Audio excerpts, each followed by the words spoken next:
No vídeo de hoje eu quero falar sobre apostasia. Apostasia é um dos maiores sinais do tempo do fim, né, do fim dos tempos e da vinda de Jesus Cristo. Se não o maior sinal. Porém, essa apostasia ela está presente entre o povo de Deus. Ela está presente no seio da igreja. Ela está presente no organismo da igreja.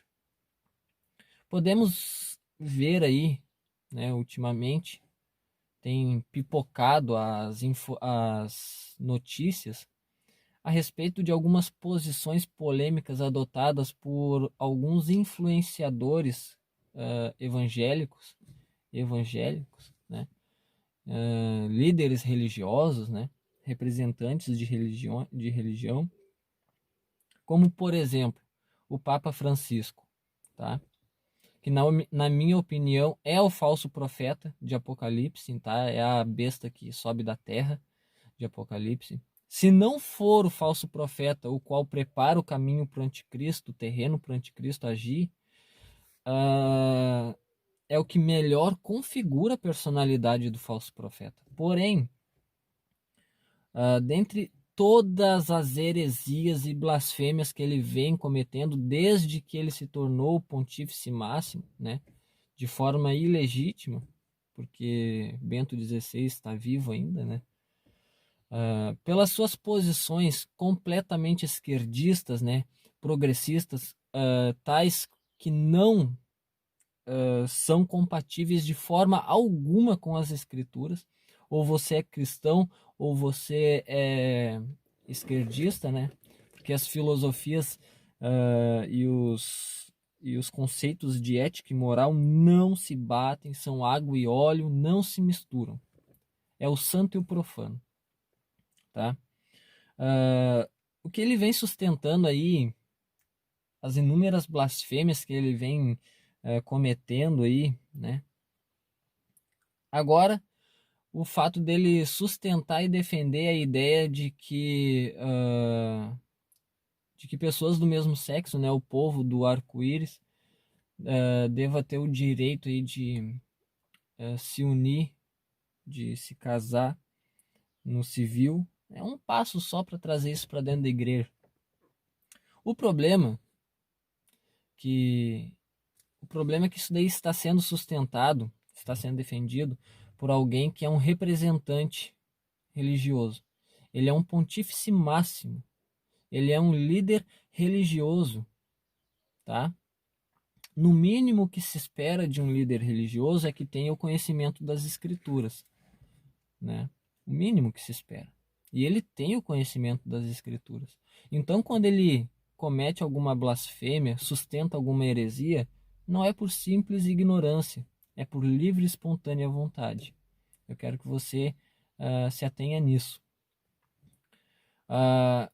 Não há preconceito algum. Aqui não é nenhum discurso de ódio nem de preconceito, tá? Só é questão de valores. É questão de valores dos homens e questão de valores de Deus. A palavra fala sobre isso. Veja comigo.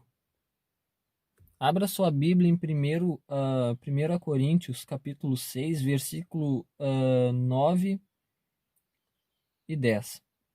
Ou não sabeis que os injustos não herdarão o reino de Deus? Não vos enganeis, nem impuros, nem idólatras, nem adúlteros, nem efeminados, nem sodomitas, nem ladrões, nem avarentos, nem bêbados, nem maldizentes, nem roubadores herdarão o reino de Deus. Aqui os sodomitas, essa palavra você pode entendê-la como práticas sexuais ilícitas, práticas sexuais depravadas, ok? A palavra aqui ela é muito clara, é a palavra de Deus, é o que Deus nos apresenta como uma conduta de ética e moral a ser adotada por todo aquele que faz parte, né, do seu povo, em face daquilo que o mundo prega como certo, como politicamente correto. Não, aqui não é discurso de ódio, né? Tendem sempre a pregar um evangelho facilitado de que Jesus acolhe a todos, como de fato ele acolhe, não estou falando contra isso, só que eles falam que Jesus acolhe o pecador e o pecado. Não, Jesus acolhe o pecador somente e ele reprova o pecado. Veja que todas as vezes que Jesus exorta uma pessoa, quando ele a perdoa, ou quando ele a cura, ou quando ele a liberta, ele fala: vá e não peques mais. Quando ele libertou, quando ele não condenou a mulher adúltera, ele falou: vai, não peques mais, né? Todas as pessoas que ele libertou, desde cobradores de impostos, prostitutas e adúlteras, quem dentre essas pessoas permaneceu vivendo da forma a qual vivia anteriormente? Nenhuma. Se tornaram ministros do evangelho, se tornaram pessoas alvo de perseguição, se tornaram pessoas defensoras dos valores bíblicos. Se isso é feito entre as pessoas do mundo aí, né, a política aí, não tem esse, né, essa essa relevância, digamos assim, porque já é esperado, né? Já é esperado. Porém, daqueles que se dizem cristãos, né, é completamente uma conduta que fala contra, né? Fala completamente contra aquilo que ele professa como argumento inclusivo, né, para sustentar essa ideia, né, a respeito do povo do arco-íris aí poder se casar e tudo mais, sendo defendido por um pontífice máximo, sendo defendido por um líder religioso, ele diz, usa o argumento, né, de que todos são filhos de Deus. Aí que entra a heresia que eu falei anteriormente, que quando a pessoa que tem conhecimento da palavra comete uma heresia, uma pessoa conhecedora da palavra, igualmente um pontífice máximo, ele precisa conhecer a palavra, né? É o mínimo que a gente espera de um líder religioso. Quando ele sustenta uma heresia, não é por ignorância, é por vontade própria. Quando, por exemplo, ele sustenta a ideia de que todos são filhos de Deus, ao tempo que a palavra não fala isso. Todo filho de Deus é aquele que é transformado pela palavra de Cristo, é redimido numa nova criatura. Ele morre para que Cristo passe a viver nele. Você consegue compreender isso? Todo aquele que professa a fé de que Jesus é o único seu Senhor e seu Salvador, né? Que ele é o único caminho, a verdade e a vida, e ninguém vai ao Pai senão por ele, e só por ele somente, né? Através dele, ele é o único caminho. Esses são chamados filhos de Deus, são adotados por Deus como filhos. Abra a sua Bíblia lá no Evangelho de João, capítulo 1, versículo 12 e 13. Mas a todos quantos o receberam, deu-lhes o poder de serem feitos filhos de Deus, a saber, aos que creem no seu nome, os quais não nasceram do sangue, nem da vontade da carne, nem da vontade do homem, mas de Deus. Aqui está dizendo, está corroborando com isso que eu estou te falando. E o grande problema disso, né, além do que o Papa vem defendendo, né, o que estes outros influenciadores aí evangélicos, né, evangélicos entre aspas, como Caio Fábio, como esse René Kevitz, vem sustentando. Esse René falou que a Bíblia precisa ser reinterpretada, né? Que estes textos, né, são textos que foram, de certa forma, corrompidos, que esses textos não valem, que esses textos excluem essas pessoas. Não, não. Todo cristão genuíno é igual a Cristo, tá? Seguidor de Cristo, imitador de Cristo. Ele aceita o pecador, ele ama o pecador. Só que ele vai recusar, ele vai denunciar o pecado. Faz parte, sim, do dever do cristão denunciar e condenar o pecado. Condenar o pecado. Veja isso lá em Efésios, capítulo 5, versículo 11, que diz: e não sejais cúmplices nas obras infrutíferas das trevas, antes, porém, reprovai-as. Reprovai-as.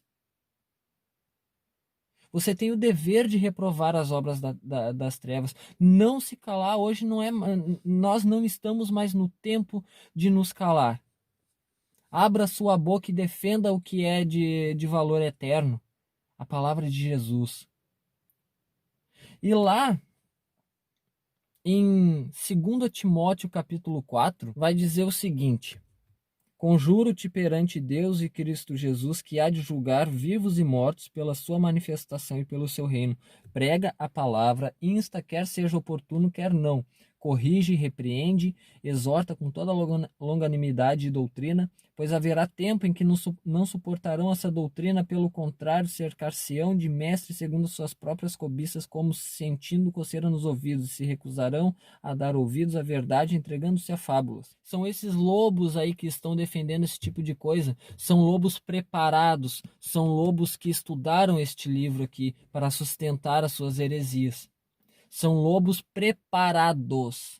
São lobos preparados, como Caio Fábio, como René Kevitz, como o Papa Francisco. São lobos preparados para devorar a carne até os ossos das ovelhas, tá?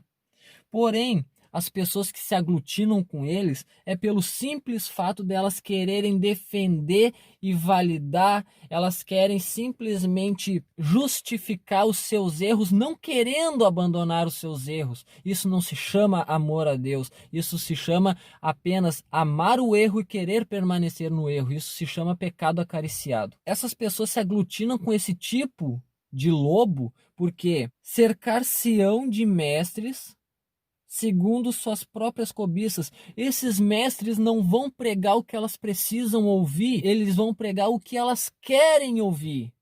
O nosso primeiro contato, a nossa primeira interação com a verdade transmitida por meio deste livro, ela não gera conforto, ela gera confronto. A verdade tem que te confrontar, porque nós somos seres destituídos de dignidade e de merecimento da graça de Deus. Porém, pela misericórdia e pelo amor incondicional de Deus, ele veio e nos salvou. Nós, na carne, somos representados por Adão, o qual caiu, pecou e fracassou estando no paraíso, com todas as condições perfeitas. Quando nós somos vivificados no Espírito, renascidos no Espírito, somos filhos de Deus, nós somos justificados por Cristo Jesus e representados por Ele.